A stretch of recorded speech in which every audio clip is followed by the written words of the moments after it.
Alhamdulillah, alhamdulillahilladzi an'amana alaina bi ni'matil iman wal islam wa huwa alladzi anzalal qur'an hudan linnas wa bayyinatin minal huda wal furqan.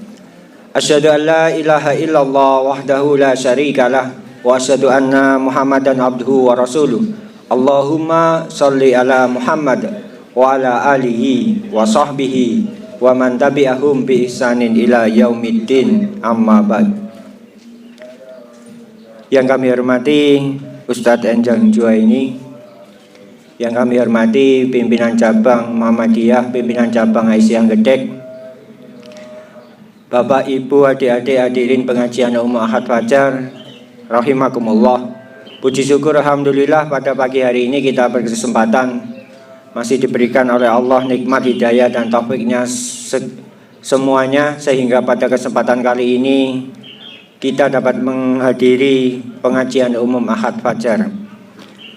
Alhamdulillah telah hadir di tengah-tengah kita Ustadz Enjang Juwaini. Beliau ini Letnan Kolonel Laut yang sekarang banyak berdakwah di daerah mana saja. Dan terkait tema pada pengajian umum kita kali ini, kalau di pamflet kemarin mungkin berbeda dengan yang di hadapan panjenengan semuanya.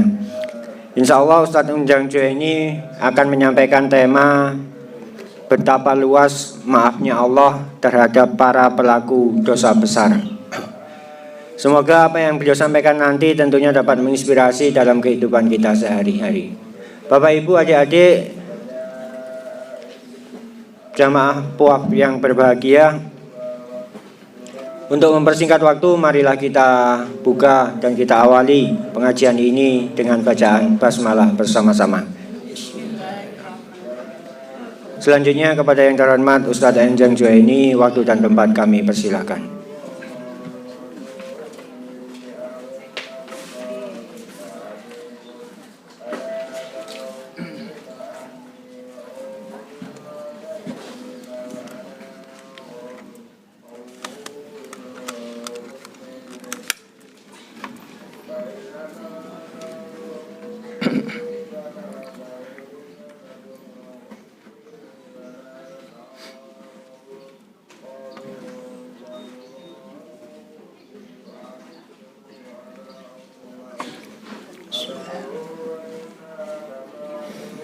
Assalamualaikum warahmatullahi wabarakatuh.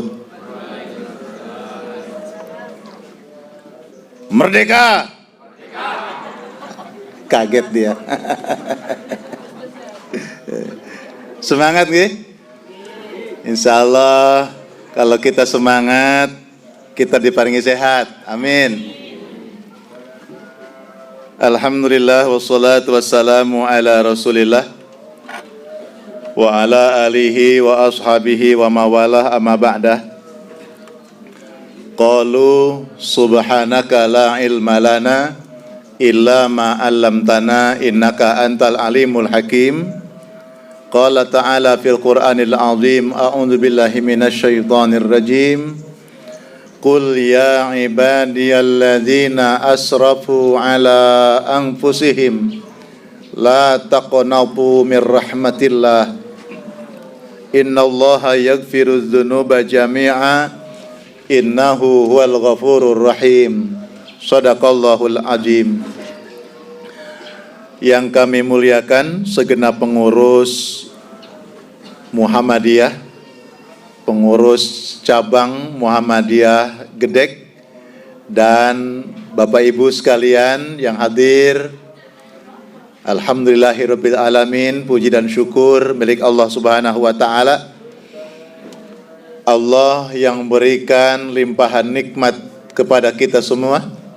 Allah yang mencurahkan rahmat anugerah kepada kita semua, sehingga kita diizinkan untuk melangkahkan kaki kita di majelis pengajian umum Ahad pagi yang dimuliakan oleh Allah Subhanahu wa taala ini. Mudah-mudahan siapapun di antara kita yang sedang menghadapi problem kehidupan, mudah-mudahan dapat pertolongan, diberikan solusi yang baik oleh Allah Subhanahu wa taala. Mudah-mudahan Allah yang Maha Pemberi rezeki dimudahkan rezekinya oleh Allah Subhanahu wa taala sehingga kita bisa beribadah kepada Allah dengan karunia rezeki tersebut, ibadahnya lebih mantap dan ungkapan rasa syukur kita kepada Allah Subhanahu wa taala. Para jamaah majelis puap yang dimuliakan Allah Subhanahu wa taala, alhamdulillah tadi sudah dikenalkan, saya Njang Juwaini Zain, saya dari TNI AL masih aktif. Kantor saya di Koarmada 2 Ujung, Surabaya. Sekaligus saya menginformasikan tanggal 10 September kalau tidak salah itu ada novel Jadi ada kesempatan bagi yang mau datang ke Koarmada 2. Jadi ada dibuka kunjungan, ada pameran alutsista, dan biasanya dulu ada beberapa KRI yang bisa ditumpangi untuk melaju berlayar walaupun tidak terlalu jauh. Kesempatan kalau yang mau hadir gratis tanggal 10 September. Insya Allah juga saya tanggal 9 Septembernya dengan Majelis Taklim Umi Peduli Sidoarjo akan mengadakan milad di atas kapal perang.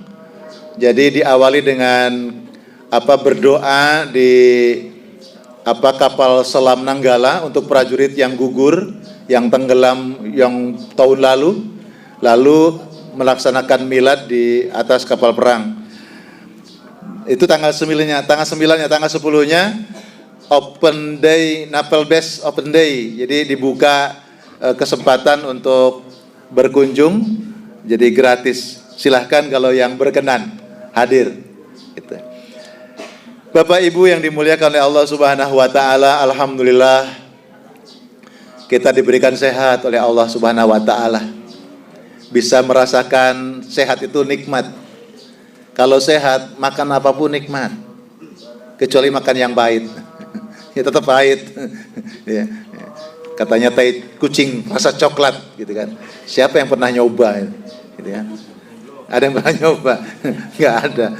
Intinya kalau kita sehat, semua itu insya Allah akan terasa indah dan akan lebih sehat lagi kalau kesehatan kita ini diungkapkan dengan rasa syukur kita kepada Allah Subhanahu wa taala. Tema hari ini tentang betapa luasnya maafnya Allah terhadap para pelaku dosa besar sekalipun. Apalagi kalau Bapak Ibu ini kan orang-orang soleh, solehah semua. Amin ya rabbal alamin. Surat Az-Zumar ayat 53. Surat ke-39 kalau tidak salah, ayat 53. A'udzubillahi minasyaitonir rajim. Qul ya ibadiyalladzina asrafu ala anfusihim la taqnatu mir rahmatillah innallaha yaghfirudz dzunuba jami'a innahu huwal ghafurur rahim. Rasulullah sallallahu alaihi wasallam berkata berkenaan surat Az-Zumar ayat 53 ini, kata Rasulullah, ma uhibbu anna liyad dunya wa ma fiha bihadzihil ayah. Kata Rasulullah, saya ini tidak suka kalau Allah memberikan dunia dan seluruh isinya, tetapi tidak diberikan surat Az-Zumar ayat 53 ini. Jadi Nabi lebih memilih jika Allah memberikan dunia dan seluruh isinya, tapi tidak diberikan surat Az-Zumar ayat 53. Kata Nabi, aku lebih memilih surat Az-Zumar ayat 53. Ini menunjukkan bahwa surat tersebut menjelaskan betapa lembutnya Allah terhadap hambanya. Nanti kalau lihat dari ayatnya, terhadap para pelaku dosa. Bapak Ibu, kalau ada orang kaya datang ke rumah Bapak Ibu, lalu menawarkan, saya akan kasih kamu 10 juta. Syaratnya, kamu tidak usah sholat 1 hari 1 malam. Pilih mana Pak Bu?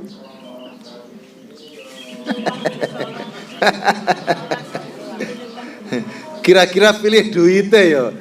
Gusti Allah kalau lebih tahu sholat itu di kapan-kapan.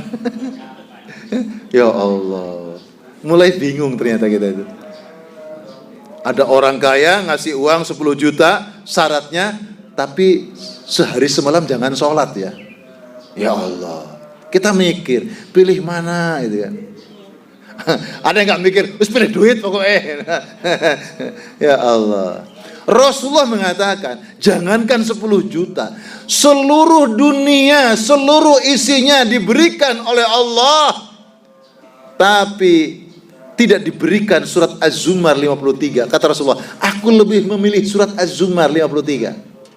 Sudah kenal surat Az-Zumar 53? Belum. Artinya, katakanlah wahai Muhammad, hei hamba-hambaku yang telah melampaui batas, telah berbuat zalim, yang telah berbuat dosa yang sangat keterlaluan, kata Allah. Janganlah engkau berputus asa dari rahmat Allah.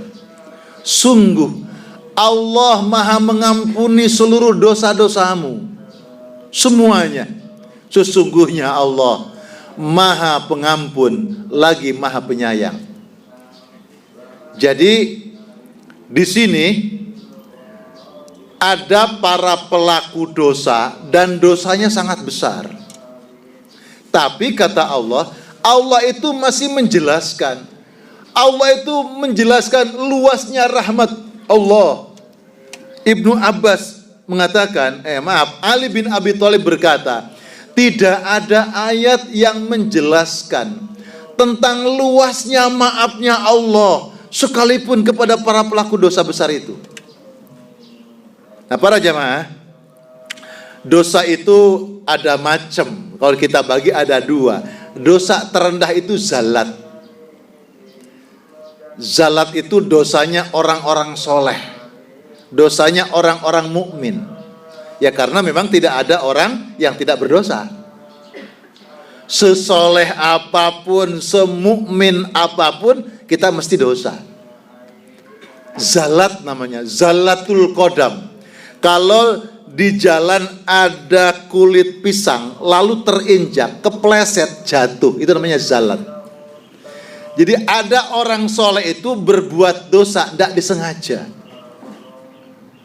Kalau bapak ibu berbuat dosa apa? Karena senang. Beda. Ini berbuat dosa tidak sengaja. Kalau kita berbuat dosa karena senang. Jadi zalat itu tidak sengaja. Makanya kalau kita berbuat dosa sekali, ya tobat. Habis tobat berbuat dosa, ya tobat maneh. Dosa lagi, ya tobat maneh. Asalkan berbuat dosanya tidak direncanakan. Yang nggak boleh itu direncanakan. Habis tobat, kapan meneh ya aku dosa ya. Nah itu namanya tomat. Habis tobat terus kumat. Jadi makanya setan-setan itu tersenyum-senyum. Oh kok senyum-senyum? Itu loh orang yang pulang haji. Kan dia ke sana ke haji kan ke masjid, sholat di masjid. Padahal sebelum ke masjid dia jarang ke masjid di sini. Gitu katanya. Makanya kalau pulang haji nggak ke masjid, ya memang aslinya nggak ke masjid. Jadi aku nggak perlu godain dia, orang sudah aslinya kok. Gitu. Kata setan, saya ini digoda oleh orang itu. Saya belum goda, dia sudah godain saya. Gitu. Jadi hati-hati. Jadi zalat itu dosa terendah, dosa yang tidak disengaja, dosa yang tidak direncanakan, dosa karena terpeleset. Ada yang lebih tinggi lagi namanya junub atau zanbun. Makanya Bapak Ibu kalau berdoa Allahumma gfirli zunubi. Zanbun, junub itu termasuk kategori dosa kecil. Zanbun itu artinya ekor. Ekor itu adanya di belakang, di dekat dubur, yang orang tempat kotor di situ, yang kemanapun hewannya pergi, ekor selalu ngikut, ngintili terus.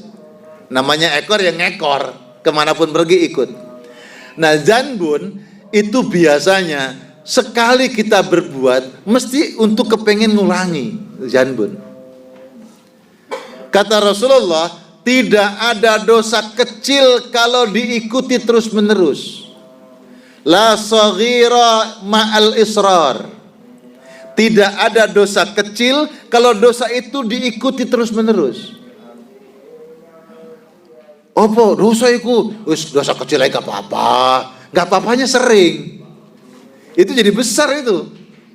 Sedikit-sedikit jadi bukit. Dan kata Rasulullah, la kabira ma'al istighfar.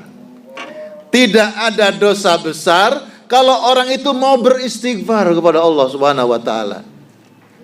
Ada seorang pemuda di zaman Rasulullah, ketika pemuda itu masuk ke pasar, dia melihat ada seorang penjual anggur, cewek cantik, lalu dia deketin, dicium cewek itu. Dia deketin penjual anggur, bukan tanya, iki anggurnya sakilo piro, enggak. Dia deketin, cium. Habis cium dia gemeter, dia halak tuh. Lalu dia menghadap Rasulullah, ya Rasulullah, halak tuh, rusak aku ini, hancur aku ini. Loh kenapa pemuda? Kata pemuda ini, saya barusan masuk pasar, lihat pedagang anggur yang cantik, saya cium ya Rasulullah. Kata Nabi, beristighfarlah engkau dan lakukan amal soleh, wa atbi'il hasanata tamhuha. Jadi atbi'is sayyi'atal hasanah tamhuha. Ikutilah perbuatan burukmu dengan perbuatan baikmu. Istighfarlah, amal solehlah, insya Allah akan menghapuskan keburukan itu. Jadi kalau berbuat dosa kecil, astagfirullahaladzim, astagfirullah, insya Allah diampuni dosanya oleh Allah SWT. Cuma kalau istighfar, ojo dibarengi garo-garo.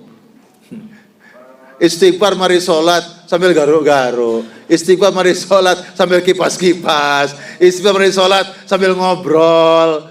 Yang serius istighfarnya. Makanya Rasulullah tuh ngajari istighfar tuh pendek. Kaifal istighfar ya Rasulullah. Bagaimana cara kami beristighfar ya Rasulullah? Kul, kata Nabi, ucapkan astagfirullah, astagfirullah, astagfirullah. Pendek. Tapi kalimat yang pendek itu dihunjamkan dalam hatinya, penuh dengan kesungguhan, gemetar di lisannya, terucap astagfirullah. Allah mengampuni dosa-dosa. Gampang. Tapi kan kita suka banyak lamunan, itu masalahnya. Sudah pendek, cepet, ngelamun. Nggak ketangkep akhirnya. Makanya para ulama akhirnya membuat desain yang itu tidak keluar dari koridor. Mengambil kalimat istighfar yang agak panjang. Astaghfirullah alladzi la ilaha illa huwal hayyul qayyum wa atubu ilaih. Ada lagi, astaghfirullahalazim alladzi la ilaha illa huwal hayyul qayyum wa atubu ilaih. Ada lagi ulama yang menjamak, mengumpulkan kalimat itu. Astaghfirullahalazim li wali walidayya wali ashabil huquqil wajibati alayya wali jami'il muslimin wal muslimat wal mu'minin wal mu'minat al ahya'i minhum wal amwat. Itu sebenarnya para ulama itu sedang memfasilitasi kita. Kalau pendek, cepet, terus ngelamun, gak nyantol, BBN era dodowo gitu loh maksudnya. Astagfirullahaladzim. Pas astagfirullahaladzim itu nyangkut, cek, sadar. Karena dia sedang mohon ampun kepada Allah. BBN saya nyantol. Sudah dipanjangkan, sudah lama, gak nyantol juga. Enaknya diapain tuh? Wangel ini. Si atose atine iki. Makanya istighfar. Para jamaah itu makanya disebut junub. Junub itu ya selalu ngintili, hati-hati. dosa itu ternyata enak ya. Ternyata walaupun sudah dosa, aman selamat ya. Terus diulang lagi. Hati-hati, itu namanya dzunub. Yang berikutnya, ada yang disebut dengan dosa itu namanya atau sayyiat. Sayyiat itu disebut akar kata sauun. Sauun itu artinya bangkai. Bangkai yang ada di pinggir jalan. Ambune gak enak, dilihat bikin deg-degan hati mutah. Itu sau bangkai. Kira-kira kalau ada di jalanan, di pinggir jalan ada bangkai, ibu bapak mau lewat situ apa cari jalan lain? Cari jalan lain. Itulah orang yang mau berbuat dosa. Kalau tahu itu bangkai, maka dia akan minggir, tidak akan melakukan perbuatan dosa.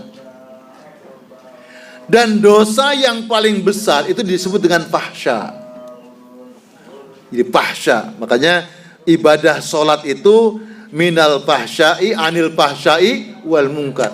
Salat itu yang kita dirikan, yang kita tunaikan sanggup mencegah perbuatan-perbuatan keji dan perbuatan-perbuatan mungkar, sanggup menyelamatkan kita, membentengi kita dari dosa-dosa besar. Itu namanya fahsya. Maka kalau kita ini manusia, maka kita tidak akan melakukan perbuatan-perbuatan tercela. Makanya kalau ada orang melakukan perbuatan-perbuatan jahat, ancene kon iku dudu wong. Ancene kon asu. Itu ngarane sudah bukan orang. Karena kalau manusia itu mesti berpikir. Makanya seorang psikolog namanya Pavlov, jadi dia meneliti tentang anjing. Anjing itu akan merespon apapun kalau ada stimulus rangsangan. Jadi pada suatu malam di kegelapan dekat kandang anjing itu, dia hidupkan lampu, lalu dia bawakan daging untuk anjing. Anjing itu langsung respon, siap untuk memakannya. Terus dilakukan setiap malam. Dan anjing selalu respon kalau ada rangsangan, stimulus seperti itu. Lalu pada malam berikut dihidupin lampu, tapi tidak dibawakan daging, dia tetap respon. Dan ada manusia yang kalau ada rangsangan, apalagi itu dosa, tidak perlu mikir, ya kayak tadi pemuda itu, lihat cewek cantik langsung dicium. Manusia ini diberikan akal oleh Allah Subhanahu wa taala. Makanya kita ini diberikan seorang psikolog yang bernama Josh Herbert Mead, seorang ahli psikologi sosial. Manusia itu minimal melalui 4 tahap.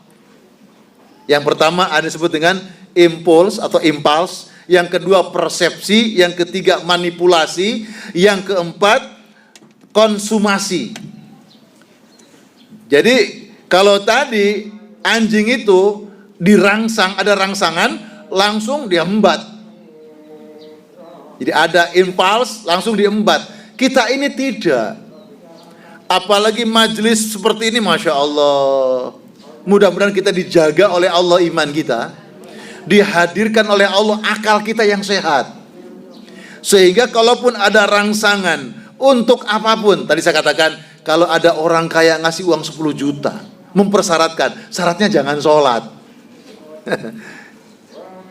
Atau ada orang mau ngasih orang 10 juta, tanya, ini uang dari mana? Gak usah takok, gelem apa enggak?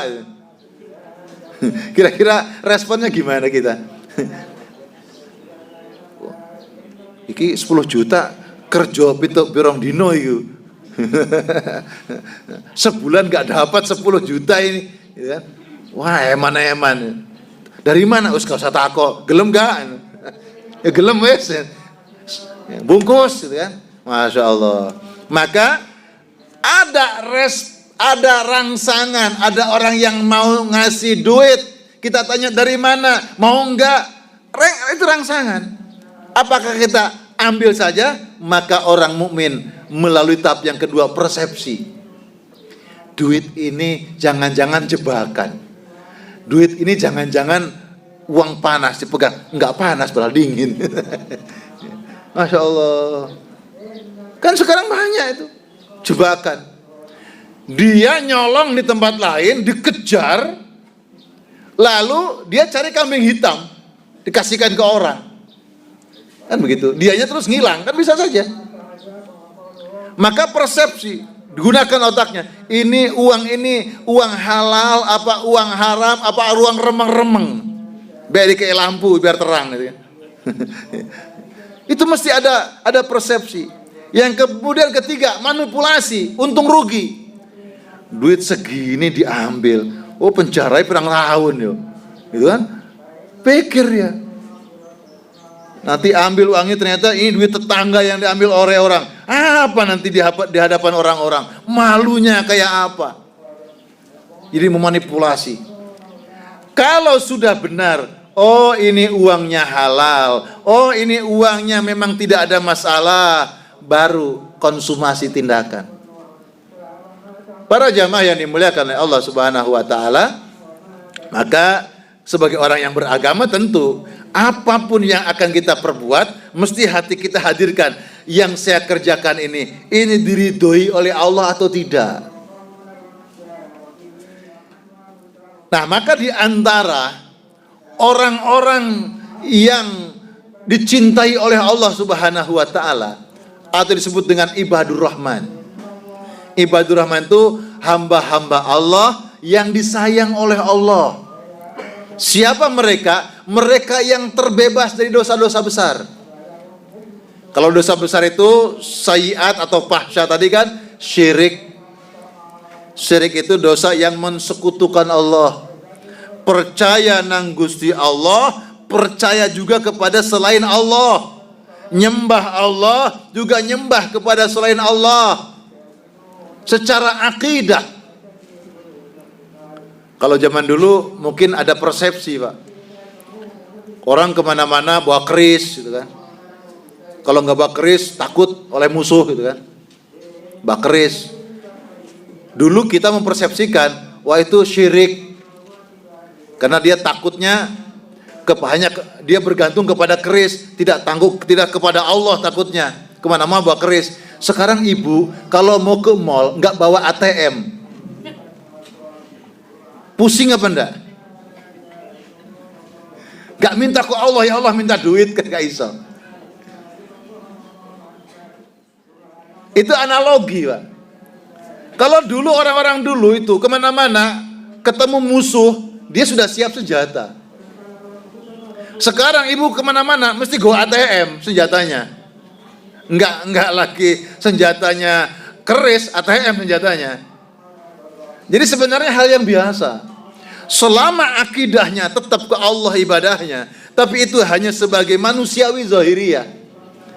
Jadi menghadapi orang harus dengan apa? Jadi kalau pertempuran itu tidak bawa senjata ya percuma. Ikut perang gak bawa senjata. Makanya peperangan ke depan ini canggih. Jadi peperangan ke depan tuh peperangan urat saraf. Jadi peperangan teknologi. Pasukannya di tempatnya masing-masing. Tinggal tombol knopnya sudah meledak di mana-mana. Nah, peperangan ke depan. Makanya negara harus kaya, gitu kan. Para jamaah yang dimuliakan oleh Allah. Jadi syirik, dosa besar itu. Yang kedua membunuh. Yang ketiga berzina. Ini 3 dosa besar. Kenapa disebut dosa besar? Orang syirik kenapa disebut dosa besar? Syirik itu kan tidak merugikan orang. Jadi kalau ada di hidupan bertetangga, ada orang syirik atau orang musyrik, mengganggu tetangga enggak ganggu tetangga. Tapi kata Allah, orang ini orang yang telah maksiat yang besar kepada Allah. Sebab telah merampas haknya Allah. Karena yang wajib disembah hanya Allah Subhanahu wa taala. Yang wajib dipercaya hanya Allah Subhanahu wa taala. Tapi orang ini telah berbuat syirik. Nah, ibadur rahman adalah hamba-hamba Allah yang tidak melakukan 3 dosa ini. Walladzina la yad'una ma'allahi ilahan akhar. Orang-orang ibadur rahman adalah mereka orang-orang yang tidak berbuat syirik, tidak mensekutukan Allah dengan yang lainnya. Itu yang pertama. Yang kedua, wala yaqtuluna nafsallati harramallah illa bil haq. Orang yang tidak membunuh kecuali dengan cara yang dibenarkan oleh Allah. Insya Allah bapak ini, ibu yang hadir tidak syirik, amin. Tidak pernah membunuh, amin. Berarti bapak ibu tanda disayang oleh Allah Subhanahu wa taala. Yang ketiga, wala yaznun, tidak berbuat zina. Nanti kalau zina ada macam, ada jinah muhsan, jinah ghair muhsan. Jinah muhsan itu wis duwe bojo itu ya, melakukan sesuatu dengan yang lain yang tidak halal. Jadi kalau dulu para pelaut tuh berlayar, suaminya berlayar, maaf, yang ditinggalkan yang di rumah juga berlayar. Na'udzubillah. Para jamaah yang dimuliakan oleh Allah, maka tiga hal ini, kalau ada orang melakukan tiga hal, ya syirik dilakoni, bunuh kerjaannya, jinah tiap malam, na'udzubillah. Kata Allah, orang yang melakukan tiga hal ini, surat Al-Furqan, ya suratnya surat Al-Furqan, ayat 68-69. Kata Allah, wa may yaf'al dzalik, kalau dia melakukan tiga perbuatan dosa besar itu, syirik, bunuh, zina, yalqa asama, dosanya sangat besar. Dosanya sangat besar. Bu, Pak, dosa yang paling ringan kata Rasulullah, apabila engkau menginjak kerikil kecil di dalam neraka, seluruh tubuhnya mendidih, itu siksa teringan. Ketika seorang hamba menginjak kerikil kecil api neraka, seluruh tubuhnya mendidih. Lah ini orang yang melakukan tiga dosa besar, yalqa asama, dosanya sangat besar. Nauzubillah. Yang kedua, yudha'af lahul azab. Yudha'af lahul azab yaumal qiyamah. Pada hari kiamat dilipat gandakan siksanya oleh Allah. Dilipat gandakan azabnya. Padahal tadi kecil saja mendidih, cukup mendidihkan tubuh manusia, apalagi dilipat gandakan azabnya. Nauzubillah. Makanya tidak syirik, tidak bunuh, tidak zina. Yang ketiga yang melakukan tiga ini, wa yakhlud fihi muhana, dimasukkan ke dalam neraka selama-lamanya dalam keadaan hina. Wis gak enak kabeh. Nah, para jamaah, surat Az-Zumar 53 ini berkaitan dengan sekelompok kaum musyrikin, ya. Sekelompok kaum musyrikin datang menghadap Rasulullah. Ya Muhammad, saya ini seorang yang musyrik. Saya ini pembunuh. Saya ini pezina. Adakah kafarat bagi saya? Adakah pembebasan, pintu taubat untuk saya?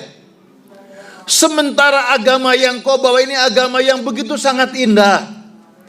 Tapi dalam surat Al-Furqan dikatakan wa yakhlud bihi muhana, dimasukkan ke dalam neraka kekal dalam keadaan hina, dilipat gandakan azabnya oleh Allah. Begitu kata orang musyrikin, berkaitan dengan datangnya sekelompok orang musyrikin menghadap Rasulullah. Di dalam riwayat yang lain dikatakan, termasuk di sini dikatakan bahwa Imam Imam As-Suyuti menjelaskan sebab nuzul ayat tersebut, walaupun riwayatnya itu sanadnya lemah, dhaif, tapi menjadi pelajaran untuk kita berkenaan dengan Wahsy. Wahsy itu seorang budak, budaknya Hindun. Hindun itu istrinya dari Abu Sufyan. Abu Sufyan itu tokoh Quraisy, tokoh musyrikin yang kerjaannya menyakiti kaum muslimin, menghina Rasulullah, memusuhi orang-orang Islam. Mereka mengusir, mereka menyakiti. Itu Abu Sofyan, istrinya istrinya yang bernama Sinten? Hindun. Istrinya bernama Hindun. Adalah orang-orang yang sangat jahat. Tetapi suatu saat nanti ketika mereka sudah masuk Islam, justru anak mereka yang bernama Muawiyah bin Abi Sofyan itu menjadi pemimpin kaum muslimin, menjadi presidennya kaum muslimin. Jadi pemimpin umat Islam itu setelah Rasulullah, Abu Bakar As-Siddiq, Umar bin Khattab, Utsman bin Affan, Ali bin Abi Thalib, Hasan bin Ali, lalu Muawiyah bin Abi Sofyan. Hindun ini, jadi ketika perang Badar, Utbah, ayahnya Hindun, terbunuh. Yang membunuh dalam perang Badar itu adalah paman Rasulullah, Sayyidina Hamzah. Jadi Sayyidina Hamzah sempat membunuh Utbah. Utbah mati ketika perang Badar.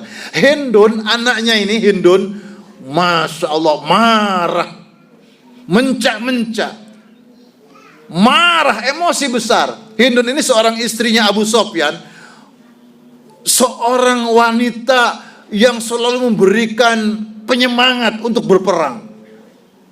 Jadi dia ini sebagai orang yang mengalahkan mungkin semangatnya pemuda. Itu Hindun. Marah. Lalu Hindun bicara kepada kepada budaknya yang bernama Wahsy. Wahsy, kalau engkau mampu membunuh penombak ayahku Utbah, yaitu Hamzah, engkau akan aku bebaskan dari budak. Bapak Ibu, cita-cita tertinggi waktu itu para budak adalah bisa merdeka. Jadi para budak ini, mereka tujuannya bagaimana saya bisa merdeka dari perbudakan. Maka mengiyakan, baiklah Ibu Hindun, akan saya lakukan. Maka terjadi perang Uhud. Perang Uhud. Nah, ketika perang Uhud itulah Wahsy berhasil menombak Hamzah. Hamzah tergelepar. Hindun senang, gembira, kegirangan, jingkrak-jingkrak, saudara-saudara. Lalu mendekati jasadnya Hamzah yang tertombak itu, dibedah dadanya Hamzah, lalu dikeluarkan jantungnya, dikunyah-kunyah. Sampai sebegitunya dendamnya, marahnya, emosinya Hindun karena Hamzah telah membunuh ayahnya. Lalu Rasulullah melihat kenyataan seperti itu, Rasulullah menangis. Ketika ditanya, ya Rasulullah, mengapa engkau menangis ya Rasulullah? Lalu Nabi menjawab, wahai sahabatku, untuk Hamzah, kalau engkau ingin menangis, menangislah. Jadi Nabi betapa sangat kasihan dan sayangnya kepada pamannya Hamzah. Nah, singkat cerita, kita persingkat aja karena waktunya juga sudah singkat. Terjadi kemenangan kaum muslimin. Jadi panjenengan kalau haji umroh itu ke Uhud, ya, ada di situ makam, di tengah-tengah itu ada makamnya Sayyidina Hamzah. Itu. Jadi Uhud itu sebenarnya juga kekalahan kaum muslimin, karena di antara kekalahan itu ada sekelompok sahabat Nabi yang tidak menunaikan tugas yang baik. Jadi ketika pasukan Rasulullah di atas Uhud itu, lalu pasukan musyrikin dari arah bawah, mereka ditembaki dari atas dengan tombaknya sahabat, maka kocar-kacir musuh itu, meninggalkan harta benda mereka di situ karena ketakutan terbunuh. Lalu apa yang terjadi? Sahabat yang posisi di atas itu, tanpa komando dari Rasulullah, mereka turun untuk ngambil harta rampasan perang, mengambil ghanimah. Melihat gelagat itu, Orang musyrikin yang tadi melarikan diri itu, mereka naik ke bukit. Naik ke bukit, lalu menombaki dari atas. Itu yang menyebabkan terbunuhnya Hamzah.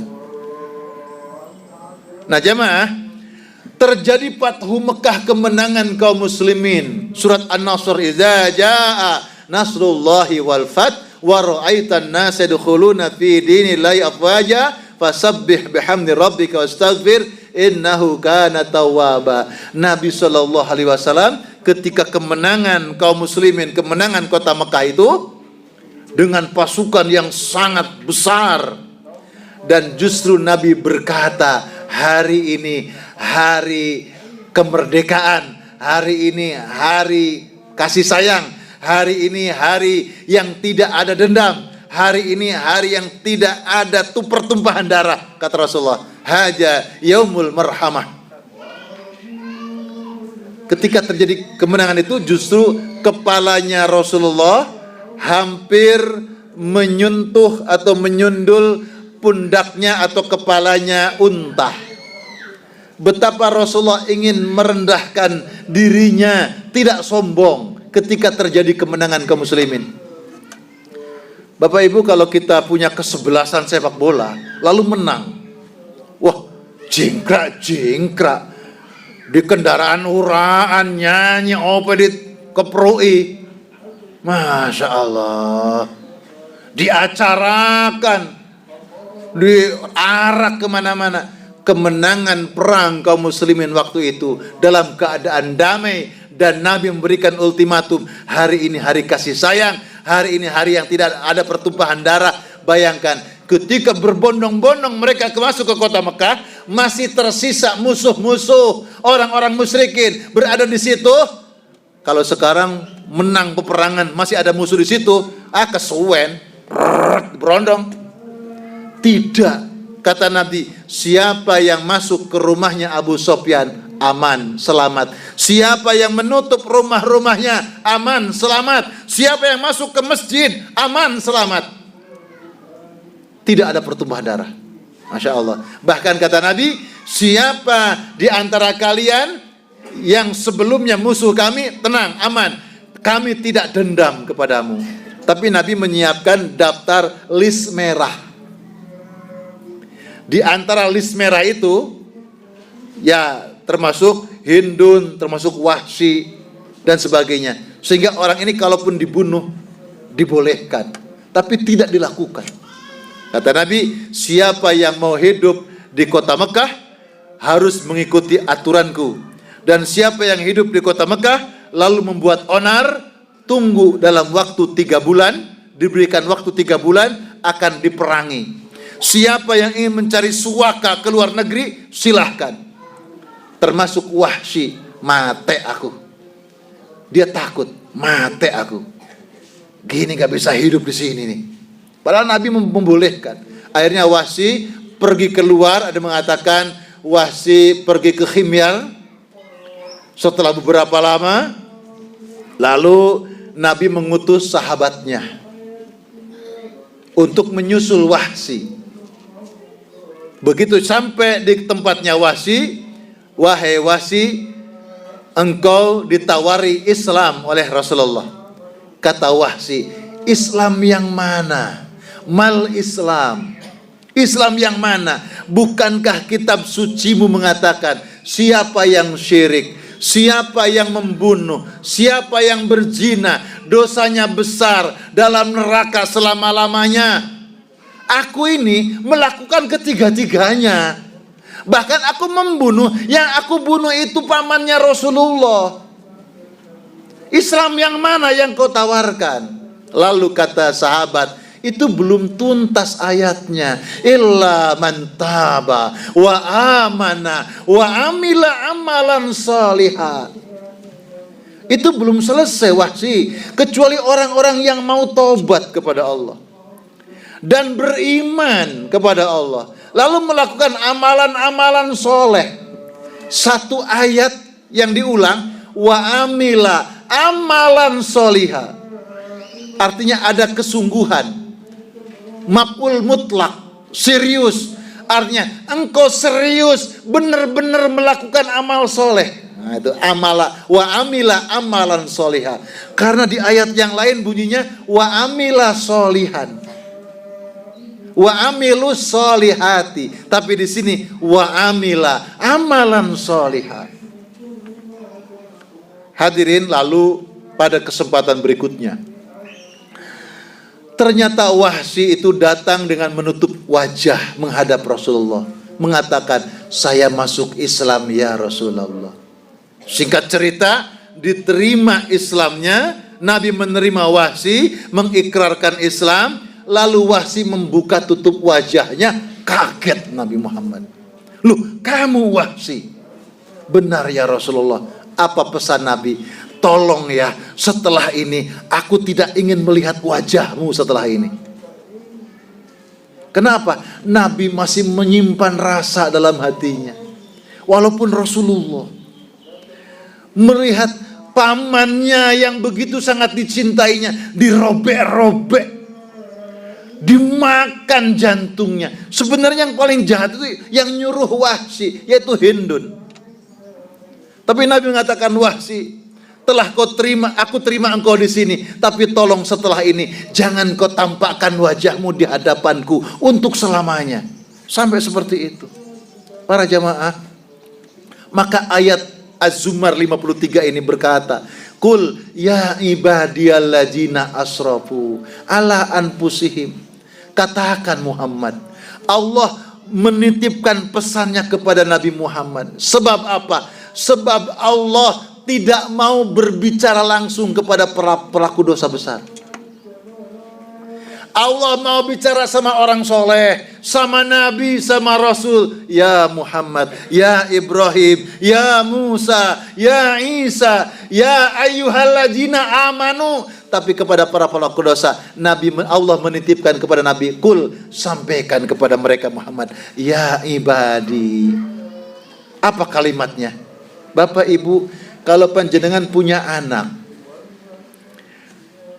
dikandungnya, dilahirkannya, dibesarkan, disekolahkan, dikuliahkan, pulang ke rumah bawa calon untuk dinikahi. Pak, Bu, ini calonku, aku saling mencintai. Kata bapak ibunya, aku gak seneng ambil pilihanmu. Welek ngono, miskin lagi, melarat, kampungan lagi, misalkan. Tapi aku sudah janji setia Pak Bu dengan dia.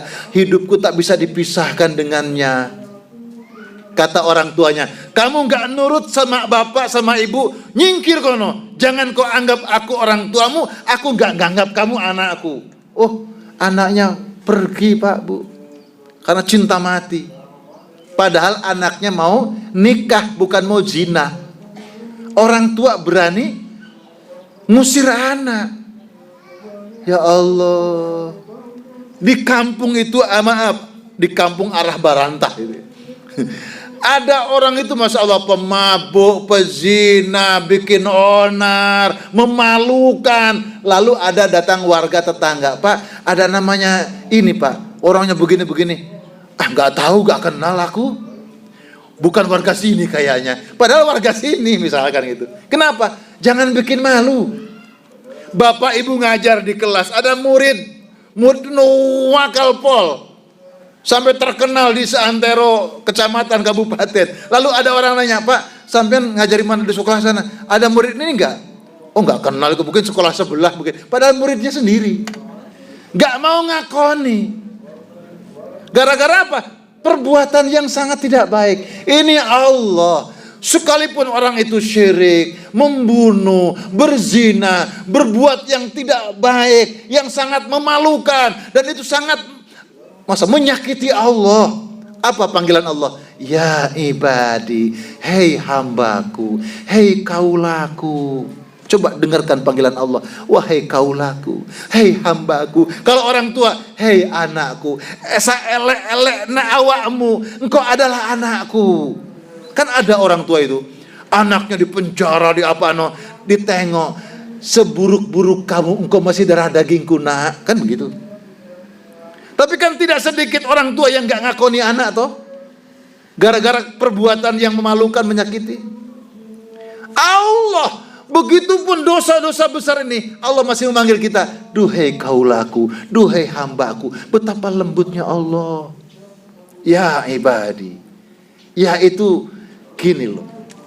Bapak sedang ngetik, ngerjakan tugas atau sedang mutalaah, bapak haus, anak bapak di kamar, bapak panggil, nak, apa ya?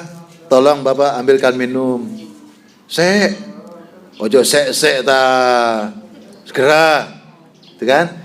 Nak, tolong bapak ambilkan minum. Nggak nyaut. Nak, agak banter kan? Kamu di mana? Dengar nggak? Mulai marah kan? Allah manggil kita, ya ibadi. Dipentelangi sek. Anakku diperhatikan. Duhai anakku yang ganteng. Duhai anakku yang cantik. Tolong nak, ambilkan ayah minum. Itu Allah, ya ibadi. Hei hambaku. Lembut sekali Allah. Apa kemudian Allah mengatakan? La taqnatu mir rahmatillah. Sebesar apapun dosamu, pembunuh, pezina, syirik, jangan pernah engkau putus asa dari rahmat Allah. Jangan kau putus harapan untuk mendapatkan surganya Allah. Kalau ada orang menyakiti hati bapak, hati ibu, lalu orangnya itu datang ke bapak ibu minta duit, kira-kira apa? Kalau ada orang yang datang kepada kita, orang ini telah menyakiti kita, memusuhi kita, lalu datang kepada kita, bagusnya orang itu ngapain? Minta maaf. Tadi anak yang diusir tadi itu, yang nikah itu, setelah nikah di sana dia telepon, nggak diangkat sama orang tuanya, ditelepon, sopo iki gak kenal kamu, gak enak orang tua masa begitu. Anak ini putus asa. Suatu saat datang ke orang tuanya, apa dia katakan? Pak, Bu, tolong maafkan anakmu ini. Jangan kau usir kami, Bu. Engkau adalah ibuku, bapakku. Anggaplah aku tetap anakmu. Paling gitu, minta maaf. Bayangkan kalau orang anak-anak kita datang dalam keadaan seperti masalah tadi, moro-moro datang-datang minta warisan, kira-kira. Ya Allah. Allah itu walaupun dosa kita besar, kata Allah, jangan putus asa dari rahmat Allah. Jangan putus asa dari surga Allah. Mestinya kan ayat yang pantas, la taqnatu min magfirallah. Min magfirillah. Jangan putus asa dari ampunan Allah, kan mestinya begitu. Tapi tidak dipakai oleh Allah. Jangan putus asa dari rahmat Allah. Makanya untuk ukuran Bapak Ibu kalau doa, saya tanya yang jujur Bapak Ibu, sak jujurnya Bapak Ibu kalau berdoa pantasnya minta surga apa minta ampunan? Kira-kira kalau kita dosanya banyak, yang paling pantas, ya Allah ampuni dosa aku.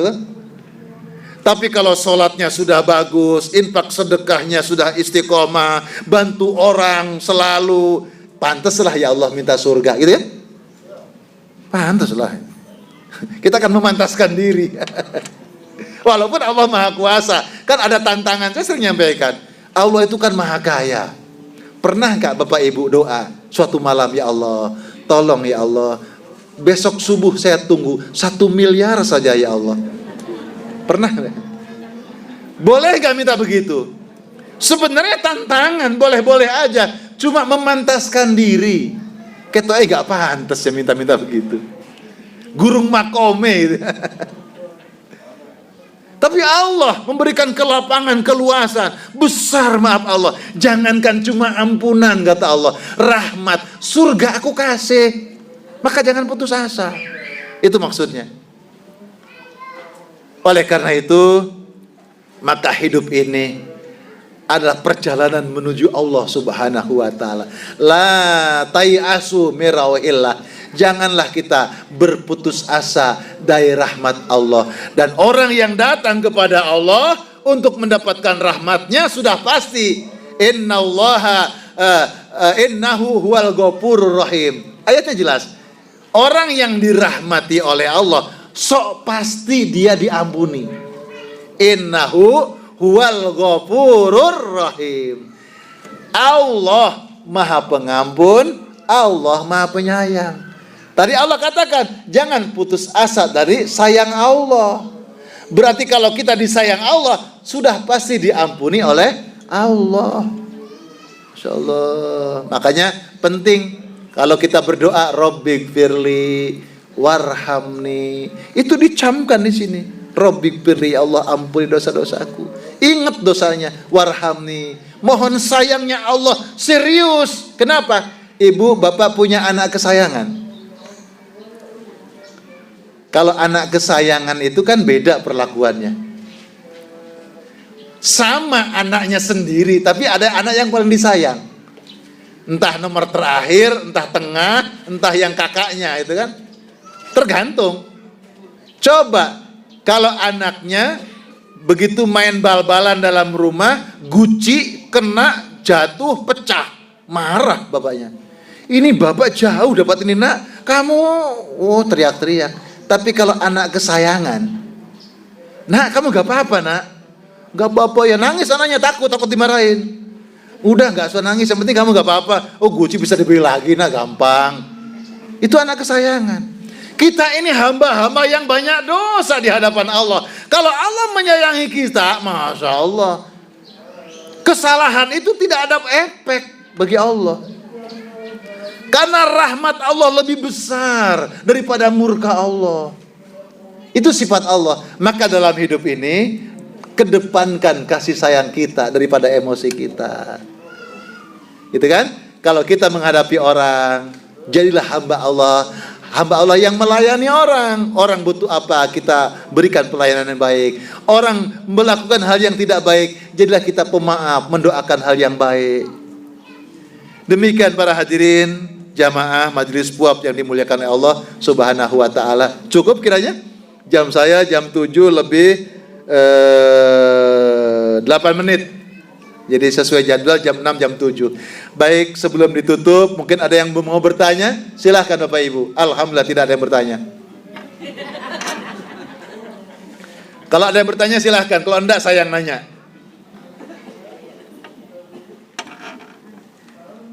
Monggo. Ada yang bertanya? Nggak ada. Baik, yang bisa menjawab pertanyaan saya, mohon angkat tangan. Bebas untuk Bapak, untuk Ibu. Siapa suaminya Hindun dan punya anak, siapa namanya? Ya Ibu? Abi Sofyan? Muawiyah bin Abi Sofyan. Alhamdulillah. Ibu dapat request. Silakan diparingaken.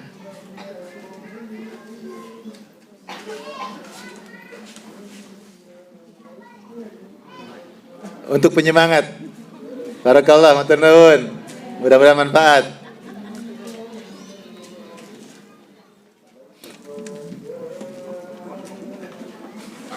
Baik, pertanyaan kedua.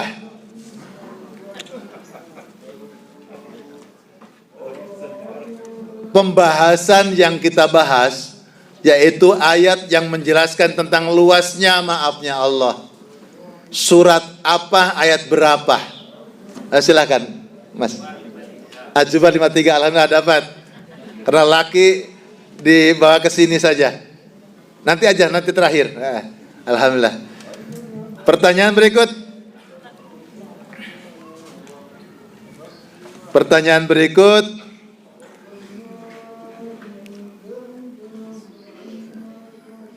Pertanyaan banyak tapi begitu di ini agak susah.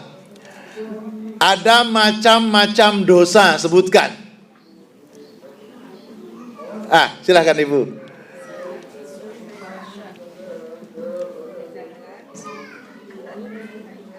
Jalat, junub, pasha. Nggih, alhamdulillah. Monggo. Request dapat. Zalat, junub, pasha. Nggih. Ada sayiat.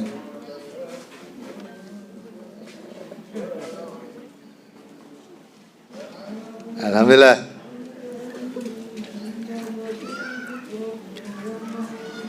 Siapa yang bisa membacakan surat Az-Zumar 53? Boleh kok ngerpe aslinya.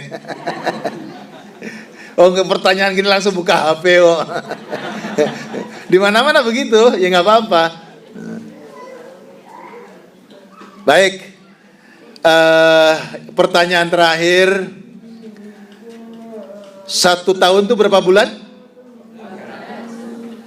Berapa bulan? 12 bulan, Januari sampai Desember. Sebutkan bulan-bulan Hijriyah. Ayo Ibu, alhamdulillah. Muharram, Safar, Rabiul Awal, Rabiul Akhir, Jumadil Akhir, Rajab, Sya'ban, Ramadan, Dzulqa'dah, Syawal, Dzulqa'dah, Juli. Alhamdulillah. Hafal. Jarang-jarang hafal. Alhamdulillah, matur nuwun. Dapat request.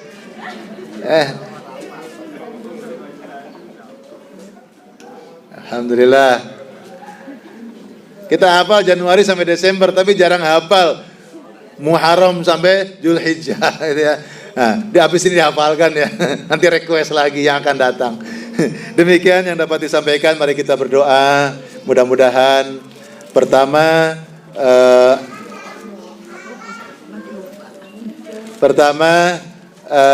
majelis kita mudah-mudahan dibarokahi oleh Allah. Dan yang belum mendapatkan hadiah, insya Allah hadiahnya langsung dari Allah Subhanahu Wa Taala. Dan termasuk yang sudah dapat juga, gitu ya. Karena hadiah dari Allah itu yang lebih besar. Mudah-mudahan segala hajat kita dikabulkan Allah. Anak-anaknya diparingakan anak-anak soleh-solehah. Bismillahirrahmanirrahim. Allahumma sholli ala Muhammad wa ala alihi wa ashabihi ajma'in. Allahumma rabbi auzi'na an ashkura ni'mataka allati an'amta alaina wa ala walidayna wa an a'mala salihan tardah. Wa aslih lana fi dzurriyyatina inna tubna ilaika wa inna minal muslimin. Ya Allah, ya Rabb kami, anugerahkan kepada kami taufik dan hidayah-Mu ya Allah, sehingga kami jadi hamba yang pandai bersyukur kepadamu, bersyukur atas nikmat yang Kau limpahkan kepada kami, dan mensyukuri nikmat yang telah Kau anugerahkan kepada kedua orang tua kami. Ya Rabbana, jadikanlah kami golongan hamba-Mu yang gemar menunaikan amal-amal soleh, amal soleh yang Kau redai ya Allah. Ya Rabb, baikkanlah kehidupan kami ya Allah, dan baikkanlah kehidupan anak keturunan kami, baikkanlah nasib bangsa Indonesia ya Rabb. Berkahilah sisa umur kami, berkahilah keluarga kami, berkahilah anak turunan kami, berkahilah usaha pekerjaan kami, berkahilah ya Allah rezeki kami. Ya Rabbana, anugerahi kami umur yang berkah. Suatu saat perjumpaan denganmu, berilah kami dalam keadaan husnul khatimah. Rabbana atina fid dunya hasanah wa fil akhirati hasanah wa qina adzabannar. Walhamdulillahirabbil alamin. Demikian yang dapat disampaikan. Mohon maaf lahir dan batin. Assalamualaikum warahmatullahi wabarakatuh. Sinten yang dulu.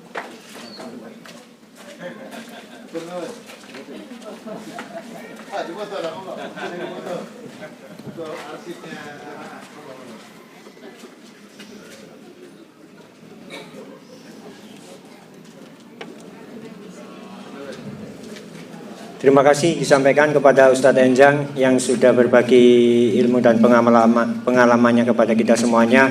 Semoga apa yang beliau sampaikan dapat menginspirasi dalam kehidupan kita sehari-hari. Akhirnya, marilah kita akhiri pengajian umum Ahad Fajar kita kali ini dengan bacaan hamdalah bersama-sama. Terima kasih. Assalamualaikum warahmatullahi wabarakatuh.